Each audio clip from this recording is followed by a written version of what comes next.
Certaines maisons ne sont pas hantées. Elles attendent quelqu'un de précis, quelqu'un qui a déjà été choisi. Et parfois, le pire n'est pas ce qui vit à l'intérieur. C'est ce qui refuse de te laisser repartir. Au nord de l'Écosse, loin des routes principales, il existe des maisons que personne ne mentionne. Pas parce qu'elles sont abandonnées, mais parce que ceux qui y entrent ne racontent jamais ce qu'ils ont vu. Le vent soufflait en rafales, froid, humide, presque coupant. La route disparaissait peu à peu derrière elle, avalée par la brume. Léna conduisait depuis des heures, trop longtemps. Les paysages avaient changé.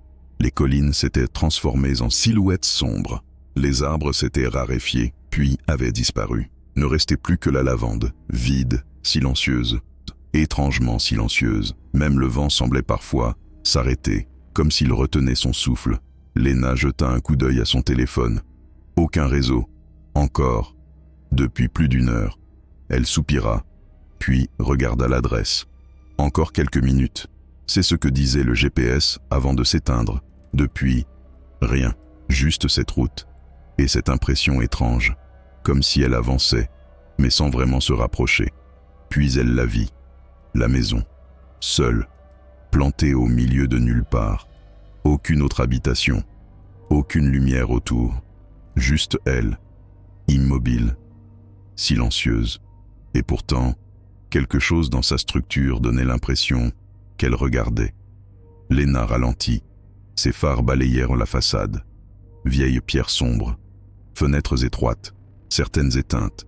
D'autres, trop sombres, comme si la lumière refusait d'y entrer. Elle se gara lentement, coupa le moteur, et immédiatement, le silence tomba, brutal, total.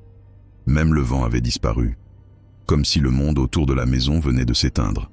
Léna resta quelques secondes immobile, les mains sur le volant, puis elle descendit. Le froid la frappa immédiatement, plus fort qu'avant, anormalement froid. Elle regarda autour d'elle, rien, pas un bruit, pas un mouvement, pas même un animal. Puis ses yeux remontèrent vers la maison, et elle eut une sensation étrange, très brève, mais nette, comme si quelque chose venait de bouger derrière une fenêtre. Elle cligna des yeux, rien, juste le noir. Elle inspira profondément, attrapa son sac, et s'avança vers la porte. Chaque pas semblait résonner trop fort, comme si le sol était creux, ou vide, ou habité. Elle s'arrêta devant la porte, hésita, puis frappa, un coup, puis deux. Le son résonna, longtemps, trop longtemps, comme s'il ne s'arrêtait jamais vraiment. Puis, un bruit, à l'intérieur, lent, irrégulier, comme des pas, mais pas tout à fait, comme si quelqu'un apprenait à marcher. Léna sentit un léger malaise, ses doigts se crispèrent sur la sangle de son sac, puis la porte s'ouvrit, lentement, sans un bruit. Un homme âgé apparut, très pâle, trop pâle, son visage semblait figé, comme une photo ou un masque. Derrière lui, une femme, immobile. Elle ne bougeait pas, elle regardait, fixement, sans cligner des yeux. Léna sentit immédiatement quelque chose d'anormal. Pas une peur franche, pas encore, juste une dissonance. Comme si quelque chose dans cette scène n'était pas réel. La maison était chaude, trop chaude, l'air lourd, presque humide, comme si elle respirait, comme si elle retenait quelque chose. Les murs étaient couverts de cadres, des photos, des dizaines, peut-être des centaines, toutes anciennes, toutes semblables, des gens devant la maison. Toujours seuls, toujours immobiles, toujours avec ce même regard. Vide. Léna ralentit. Ses yeux glissèrent sur les visages, puis elle s'arrêta, nette, parce qu'elle venait de voir quelque chose. Une photo, plus récente, beaucoup plus récente.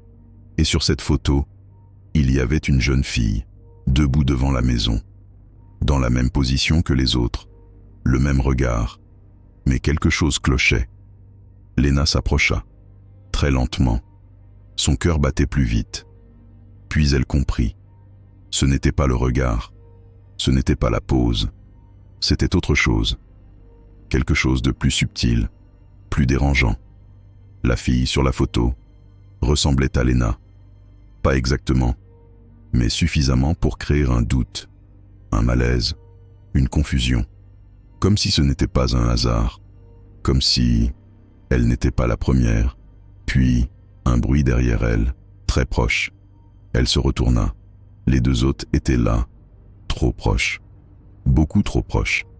Et ils la regardaient, exactement comme sur les photos, immobile, silencieux, avec ce même regard vide. Et à cet instant précis, Léna comprit une chose, elle n'était pas venue ici par hasard. Et surtout, elle n'était peut-être jamais censée repartir. Léna ne bougeait plus, les deux silhouettes étaient derrière elle, trop proches. Elle ne les entendait pas respirer, elle ne les entendait pas bouger. Et pourtant, ils étaient là. Elle détourna lentement le regard de la photo, comme si la fixer plus longtemps allait empirer les choses. Puis elle fit un pas, un seul. Le plancher craqua, le son résonna dans toute la maison. Mais quelque chose clochait, l'écho, il revenait, trop tard. Comme si la maison répondait, avec un décalage. Léna continua d'avancer, chaque pas semblait plus lourd, plus difficile, comme si l'air lui-même résistait. Puis elle regarda vers la porte d'entrée, toujours là, fermée, mais différente. Elle était plus loin qu'avant. Léna fronça les sourcils. Elle s'arrêta, regarda autour d'elle. Les murs, les cadres, tout semblait identique. Mais quelque chose avait changé, subtilement, comme si la maison se réorganisait, très lentement, sans qu'on puisse vraiment le voir. Elle accéléra légèrement le pas. Un mauvais pressentiment, un instinct. Elle devait sortir, maintenant.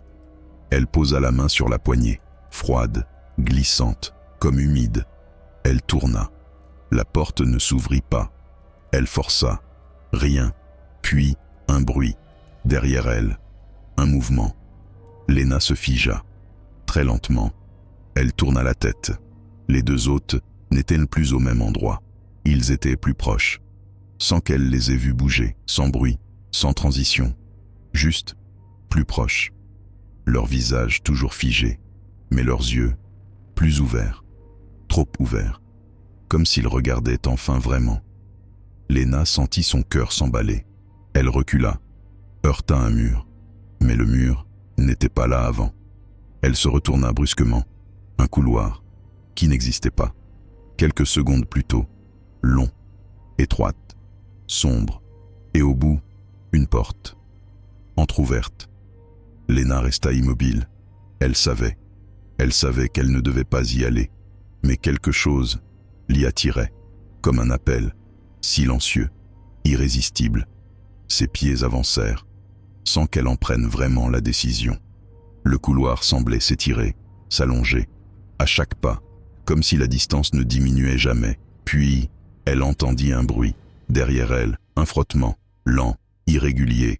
Elle n'osa pas se retourner, mais elle savait, il la suivait, très lentement, très près, toujours plus près. Elle accéléra, le sol devint plus mou, presque humide, comme imbibé. Elle regarda en bas, et son souffle se coupa. Des traces, des empreintes, des dizaines, toutes dans la même direction, vers cette porte, toutes anciennes, et pourtant, encore fraîches, comme si elles venaient d'être faites. Elle arriva enfin devant la porte, sa main tremblait, elle poussa doucement. La pièce était sombre, très sombre, mais elle distinguait les contours, des murs, des cadres, encore, partout. Mais cette fois, ce n'étaient pas des photos, c'étaient des miroirs, des dizaines, accrochés, empilés, brisés, déformants, et dans chacun, quelque chose clochait. Léna s'approcha, très lentement, regarda son reflet, mais ce n'était pas exactement elle. Le reflet ne respirait pas au même rythme, ses yeux clignaient avec un léger retard, puis le reflet sourit. Léna recula brutalement, son cœur s'emballa. Non, mais aucun son ne sortit, comme si sa voix restait coincée, comme si la maison refusait de la laisser exister. Puis tous les miroirs bougèrent, pas physiquement, mais les reflets, tous, en même temps.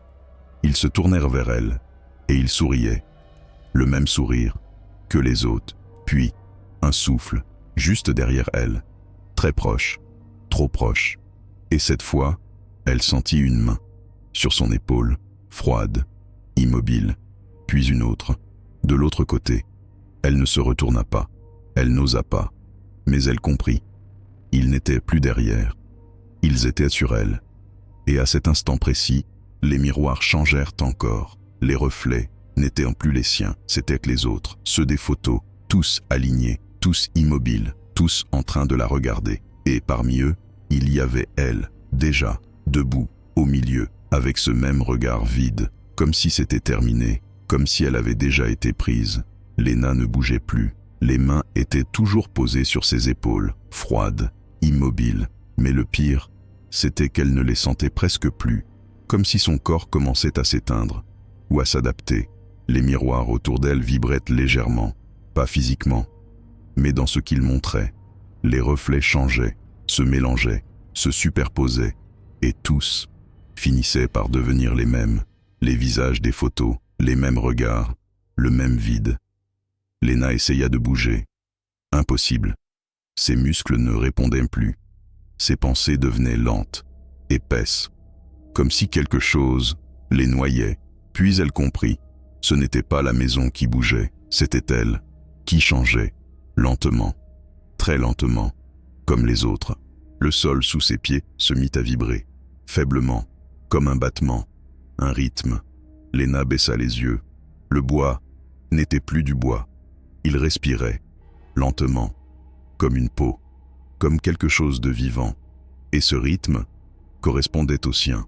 Ou peut-être, c'était l'inverse. Une sensation étrange envahit sa poitrine, comme si son cœur n'était plus vraiment le sien.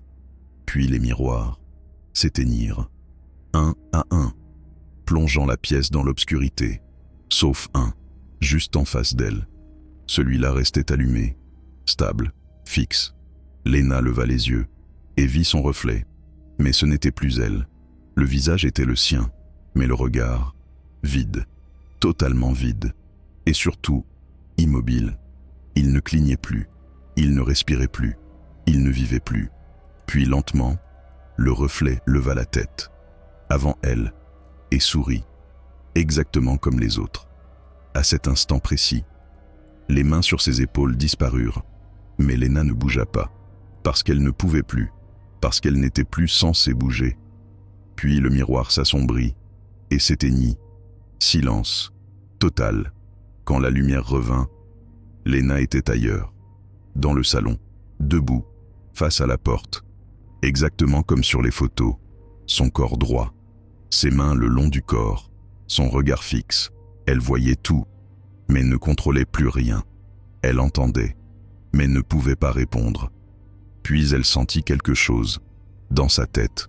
Pas une voix, une idée, une certitude. Elle n'était plus une invitée. Elle faisait partie de la maison. Le temps passa, impossible de savoir combien. Des heures, des jours, peut-être plus. Puis, un bruit. Au loin, un moteur. Léna ne pouvait pas tourner la tête, mais elle savait. Quelqu'un arrivait. Encore. La porte s'ouvrit, lentement, et un nouveau visage apparut. Une jeune fille, perdue, fatiguée, comme elle avant. Ses yeux parcoururent la pièce, s'arrêtèrent sur les photos, sur les murs, sur les visages, puis sur Léna.